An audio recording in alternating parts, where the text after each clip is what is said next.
Bom, e a audiência do ditador venezuelano Nicolás Maduro, lá nos Estados Unidos, avançou ao longo do dia, reacendeu o debate sobre a responsabilização internacional, sobre soberania, um debate importante que a ONU colocou como ponto principal do seu posicionamento, inclusive. Também se discutiu muito a questão das sanções contra a Venezuela, sanções históricas, e muito se falou também sobre o futuro político da Venezuela. Para entender o que de fato aconteceu hoje, na verdade, nesses últimos dias, mas especialmente hoje, o significado jurídico e político desse julgamento e os possíveis próximos passos, a gente vai conversar agora com o cientista político Wilson Mendonça, que está conosco na ponta da linha. Wilson, bem-vindo mais uma vez ao Deadline.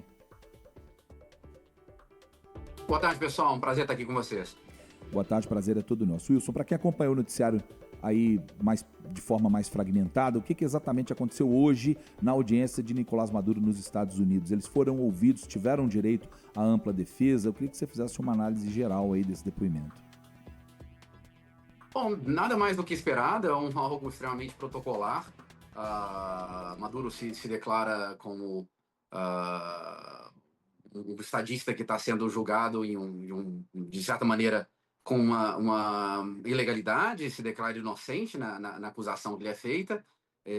Vocês já mencionaram em relação à questão do Conselho de Segurança também, a gente também pode ressaltar que há sim um cumprimento também estritamente protocolar, haja vista que o próprio Estados Unidos é membro do Conselho de Segurança, então ele tem o poder de veto. Acho que a retórica fica, a menção, a declaração inclusive de repúdio à violação de soberania por diversos estados, mas se a gente for tratar de questões mais práticas sobre o que foi deliberado hoje, a gente não tem nada de tão substantivo em relação à mudança na situação da Venezuela. Wilson, como que a gente pode classificar o peso político e o peso jurídico desse julgamento? É possível separar qual deles é mais importante? É uma pergunta complexa, porque eu continuo enxergando, e grande parte dos analistas enxergam isso como algo que praticamente um efeito acaba contaminando o outro, né? Ah, Classificar a ingerência, a intervenção exclusivamente como um crime de narcoterrorismo, levando-se em conta, inclusive, a própria agência, né, a DEA, a Drug Enforcement Agency dos Estados Unidos, ela não inclui nem a Venezuela dentro do seu rol de fabricantes assim expressivos de cocaína para entrar nesse âmbito do narcoterrorismo, nem na linha, na rota estratégica, que seria mais Panamá, El Salvador e México, que entrariam nessa rota também. Enfim, fica difícil separar os dois aspectos, legal e jurídico, legal e mais prático, porque há uma necessidade, pelo menos por âmbito doméstico estadunidense, de utilizar esse argumento do narcoterrorismo para legitimar essa intervenção, né? Professor, a gente está o tempo todo falando da questão, tentando entender a questão da legalidade, tentando entender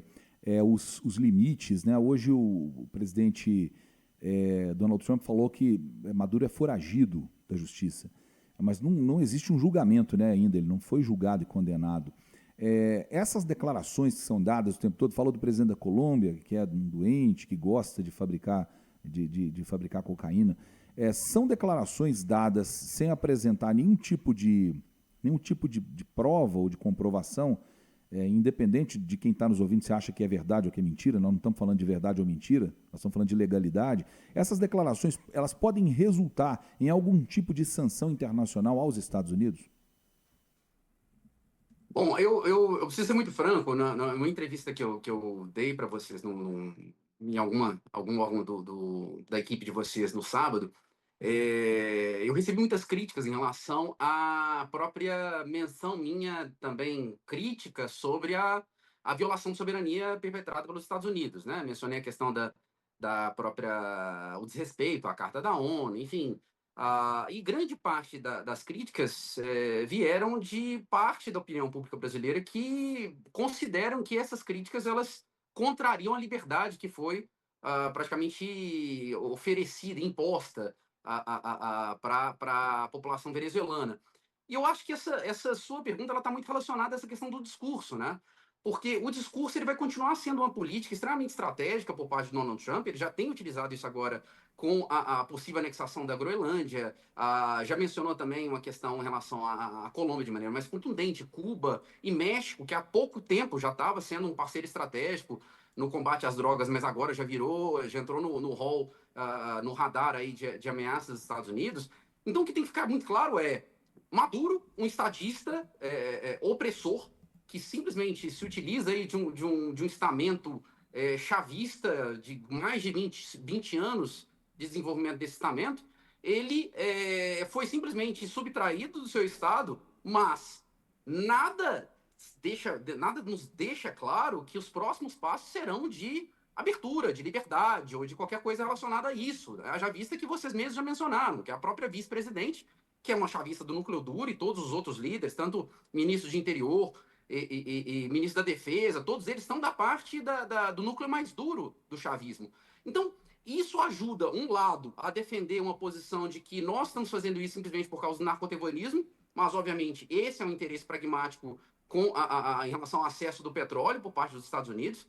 E o outro lado manteremos aí vamos dizer assim, uma responsabilidade por parte da Venezuela com o vice-presidente que, de certa maneira, faz parte do regime que continua sendo opressor por lado da Venezuela.